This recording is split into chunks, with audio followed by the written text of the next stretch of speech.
اعوذ باللہ من الشیطان الرجیم بسم اللہ الرحمن الرحیم۔ ہم سورہ انفال کی آیت 5 پر ہیں۔ اللہ تعالیٰ فرماتے ہیں کما اخرجک ربک من بیتک بالحق وان فریقا من المؤمنین لکارہون۔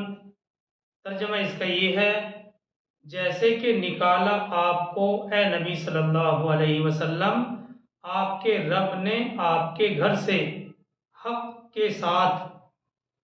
اے نبی صلی اللہ علیہ وسلم آپ کے رب نے آپ کے گھر سے حق کے ساتھ نکالا، اور یقیناً اہل ایمان میں سے کچھ لوگ اسے ناپسند کر رہے تھے۔ کما اخرجک ربک من بیتک بالحق وان فریقا من المؤمنین لکارہون، جیسے کہ نکالا آپ کو اے نبی صلی اللہ علیہ وسلم آپ کے رب نے آپ کے گھر سے حق کے ساتھ، اور یقیناً اہل ایمان میں سے کچھ لوگ اسے ناپسند کر رہے تھے۔ یہاں پر آیت میں لفظ اخرجہ کا بیان کیا گیا ہے، لفظ لایا گیا ہے اخرجہ کا۔ اس سے اشارہ کیا گیا ہے کہ حضور صلی اللہ علیہ وسلم کا جنگ کے لیے نکلنا حقیقت میں یہ اللہ کی طرف سے تھا جو آپ کی ذات سے ظاہر ہوا، اور من بیتی کا کہ جو الفاظ ہیں اس کے معنی ہیں آپ کے گھر سے۔ مطلب یہ ہوا کہ نکالا آپ کو آپ کے رب نے آپ کے گھر سے۔ جمہور مفسرین کہتے ہیں کہ اس سے مراد، اس گھر سے مراد مدینہ کا گھر بھی ہو سکتا ہے یا خود مدینہ بھی ہو سکتا ہے، جس میں ہجرت کرنے کے بعد آپ صلی اللہ علیہ وسلم جا کر بسے تھے۔ کیونکہ واقعہ بدر کا بیان یہاں سے شروع ہو رہا ہے، اور یہ واقعہ بدر کا واقعہ ہجرت کے دوسرے سال میں پیش آیا تھا۔ جو واقعہ بدر پیش آیا وہ ہجرت کے 2 سال کے بعد پیش آیا، دوسرے سال میں پیش آیا، اور اس کے ساتھ لفظ حق کا اضافہ کر کے یہ بیان کر دیا کہ یہ ساری کارروائی حق اور باطل کی تھی۔ یہ واقعہ بدر ہجرت کے دوسرے سال، جیسے دوسرا سال شروع ہوا تو اسی سال میں یہ واقعہ پیش آیا، اور آیت کریمہ کے اندر لفظ حق کا اضافہ کر کے اللہ سبحانہ و تعالیٰ نے یہ بیان کر دیا کہ یہ ساری کارروائی حق اور باطل کی تھی، تاکہ حق اور باطل بالکل الگ الگ ہو جائے۔ دوسری حکومتوں کی طرح صرف ملک کی ہوس نہیں تھی یا صرف بادشاہوں کا غصہ نہیں تھا، بلکہ یہ تو کارروائی ساری کی ساری حق اور باطل کی تھی، تاکہ حق اور باطل الگ الگ ہو جائے، دودھ کا دودھ پانی کا پانی نکھر کر سامنے آ جائے۔ دوسری حکومتوں کی طرح صرف ملک کی ہوس نہیں تھی یا بادشاہوں کا غصہ نہیں تھا، بلکہ مقصد یہ تھا تاکہ اللہ کا دین غالب ہو جائے۔ اور اس آیت کے آخر میں ہے وَإِنَّ فَرِيقًا مِّنَ الْمُؤْمِنِينَ لَكَارِهُونَ، یعنی ایک جماعت صحابہ کی گراں سمجھتی اور ناپسند کرتی تھی۔ اب دیکھیے صحابہ کی یہ گرانی کس طرح اور کیوں پیش آئی، اس کو سمجھنے کے لیے اور آئندہ آنے والی دوسری آیت کو سمجھنے کے لیے ہمیں جنگ بدر کے ابتدائی اور شروعاتی جو اسباب ہیں پہلے ان کو سمجھنا چاہیے، اور ان کو سمجھنا زیادہ مناسب ہوگا۔ ان آیتوں کا تبھی مضمون کھل کر سامنے آئے گا جب ہم جنگ بدر کے ابتدائی اور شروعاتی اسباب کو سمجھ لیں۔ اسی لیے پہلے سرسری طور پر ان کی طرف نگاہ ڈالی جائے گی۔ ابن عقبہ اور ابن عامر کے بیان کے مطابق حقیقت یہ ہے کہ رسول اللہ صلی اللہ علیہ وسلم کو مدینے میں یہ اطلاع ملی کہ ابو سفیان ایک تجارتی قافلے کے ساتھ ملک شام سے مال تجارت لے کر مکے کی طرف جا رہے ہیں، اور اس قافلے میں مکے کے تمام قریش اور قریش کے سردار شریک تھے۔ ابن عقبہ کے بیان کے مطابق مکے کا کوئی قریش مرد یا عورت باقی نہیں تھا جس کا اس تجارت میں حصہ نہ ہو۔ ابن عقبہ کہتے ہیں کہ مکے کا کوئی قریشی مرد یا عورت ایسا باقی نہیں تھا جس کا اس تجارت میں حصہ نہ ہو۔ اگر کسی کے پاس ایک مسقال 4.5 ماشے کا ہوتا ہے، تو اگر کسی کے پاس ایک مسقال سونا بھی تھا تو اس نے اس تجارت میں اپنا حصہ ڈال دیا تھا۔ اس قافلے کے سارے سرمایے اور دولت سے متعلق ابن عقبہ کی روایت یہ ہے کہ 50,000 دینار تھے۔ دینار سونے کا سکہ ہوتا ہے جو 4.5 ماشے کا ہوتا ہے، اور بہرحال یہ ساری رقم بہت زیادہ بنتی ہے۔ اور پھر اس تجارتی قافلے کی حفاظت اور کاروبار کے لیے قریش کے 70 جوان اور سردار تھے، جس سے معلوم یہ ہوتا ہے کہ یہ تجارتی قافلہ حقیقت میں قریش مکہ کی ایک بہت بڑی گویا کہ کمپنی تھی۔ اب دیکھیے، امام بغوی نے حضرت ابن عباس وغیرہ کی روایت سے نقل کیا ہے کہ اس قافلے میں قریش کے 40 سرداروں میں سے تھے، جن میں عمرو بن عاص اور مخرمہ بن نوفل خاص طور سے قابل ذکر ہیں، اور ان کا خاص طور سے ذکر کیا جاتا ہے۔ اور قریش کی سب سے بڑی طاقت ان کی یہی تجارتی قافلہ اور تجارتی سرمایہ تھی، جس کے بلبوتے پر انہوں نے رسول کریم صلی اللہ علیہ وسلم اور آپ کے ساتھیوں کو تنگ کر کے مکہ چھوڑنے پر مجبور کر دیا تھا۔ یہ بغوی کی روایت ہے جو انہوں نے حضرت ابن عباس کی روایت سے نقل کیا ہے کہ اس قافلے میں قریش کے 40 سردار قریش کے سرداروں میں سے تھے، جن میں عمرو بن عاص اور مخرمہ بن نوفل خاص طور سے قابل ذکر ہیں، اور قریش کی سب سے بڑی طاقت ان کی یہی تجارتی قافلہ اور تجارتی سرمایہ تھی، جس کے بلبوتے پر انہوں نے رسول کریم صلی اللہ علیہ وسلم اور آپ کے ساتھیوں کو تنگ کر کے مکہ چھوڑنے پر مجبور کر دیا تھا۔ اس وقت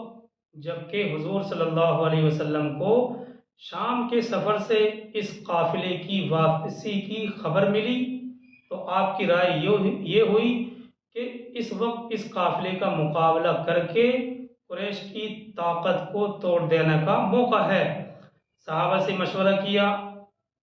تو یہ جو وقت چل رہا تھا وہ رمضان کا مہینہ تھا، اور پہلے سے کسی جنگ کی تیاری بھی نہیں تھی،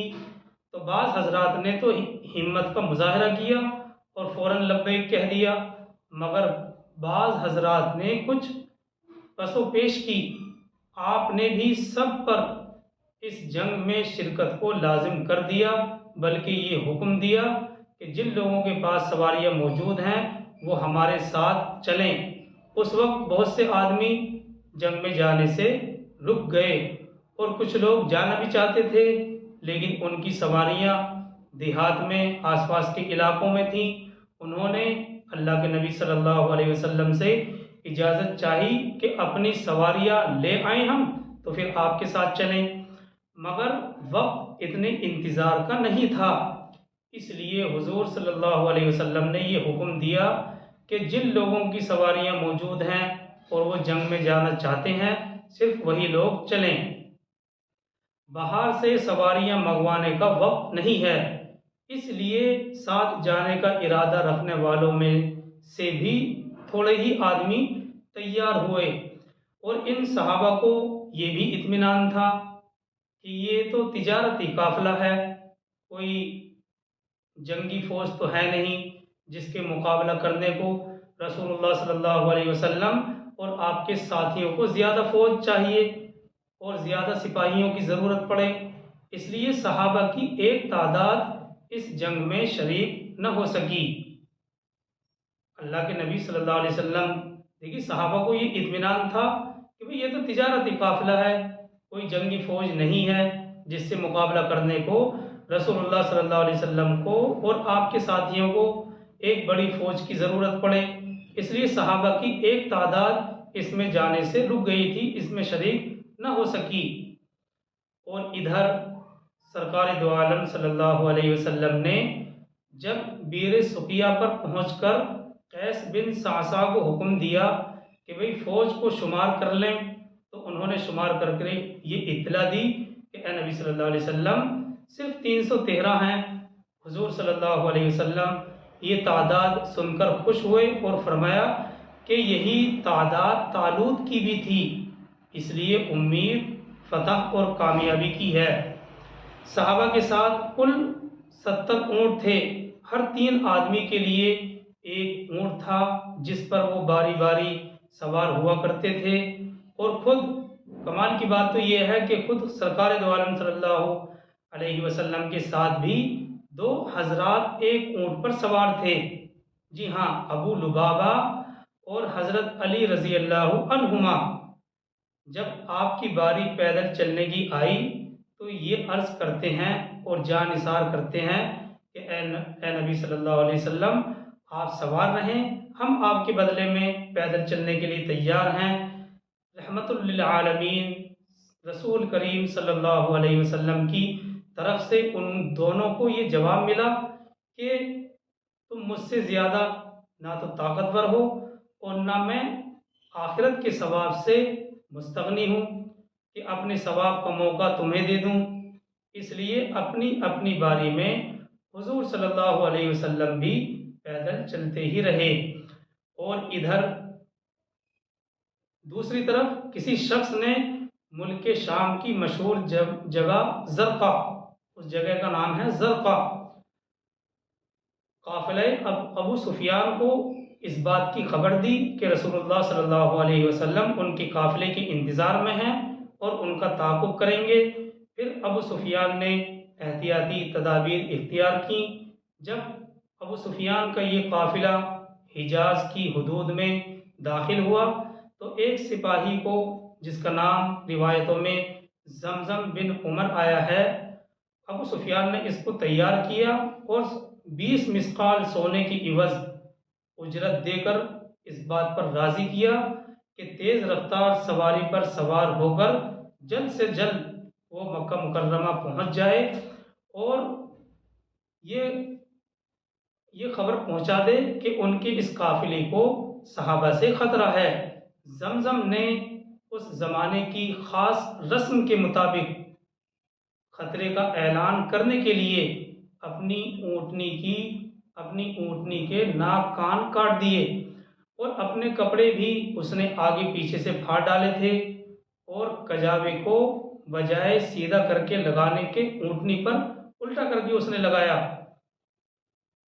اور اونٹنی کی پشت پر اس کجاوے کو رکھا۔ یہ علامت اس زمانے میں گویا کہ خطرے کی گھنٹی سمجھی جاتی تھی۔ بہرحال اس زمزم نے یہی طریقہ اپنایا۔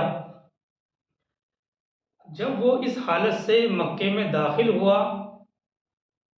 تو پورے مکے میں ایک طرح سے ہلچل مچ گئی تھی اور تمام اہل قریش مقابلے کے لیے تیار ہو گئے۔ جو لوگ اس جنگ کے لیے خود نکل سکتے تھے وہ خود نکلے اور جو کسی وجہ سے معذور تھے، نہیں نکل سکتے تھے، انہوں نے کسی کو اپنا قائم مقام بنا کر جنگ کے لیے تیار کیا اور صرف 3 دن میں یہ فوج پورے ساز و سامان کے ساتھ تیار ہو گئی۔ اس واقعے کا بہت ہی خلاصہ کر کے ہم آپ کے سامنے رکھ رہے ہیں، جو مختلف تفاسیر سے ماخوذ ہے۔ بہرحال اس طرح اس فوج میں 1000 جوان، 200 گھوڑے اور 600 زرہ تھیں اور گانے والیاں اپنے طبلے وغیرہ لے کر بدر کی طرف وہ نکل کھڑے ہوئے۔ ہر منزل پر 10 اونٹ ان کے لیے ذبح کیے جاتے تھے، جیسا کہ روایتوں میں آتا ہے۔ اور دیکھیے تفسیر مظہری میں ہے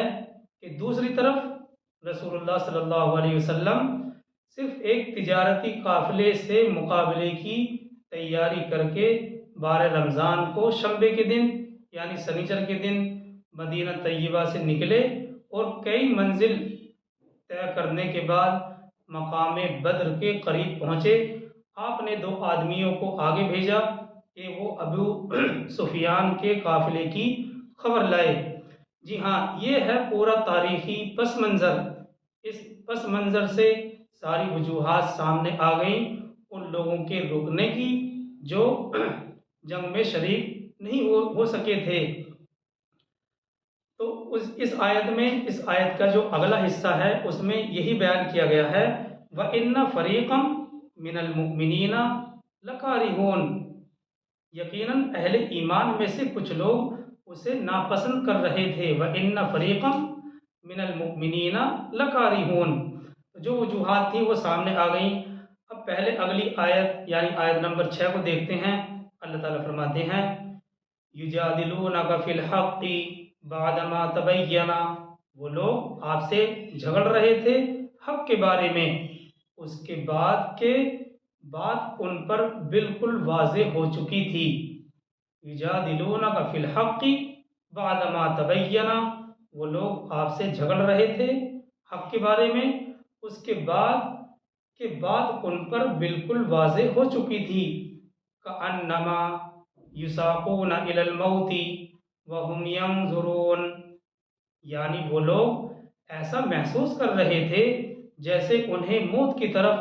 ڈھکیلا جا رہا ہو اور وہ اسے دیکھ رہے ہوں۔ کأنما یساقون الی الموت وہم ینظرون، یعنی وہ لوگ ایسا محسوس کر رہے تھے جیسے انہیں موت کی طرف ڈھکیلا جا رہا ہو اور اسے وہ خود دیکھ رہے ہوں۔ دیکھیے معارف القرآن میں ہے اس آیت سے متعلق کہ صحابہ اکرام نے اگرچہ کوئی حکم عدولی نہیں کی تھی، کوئی اللہ کے نبی صلی اللہ علیہ وسلم کی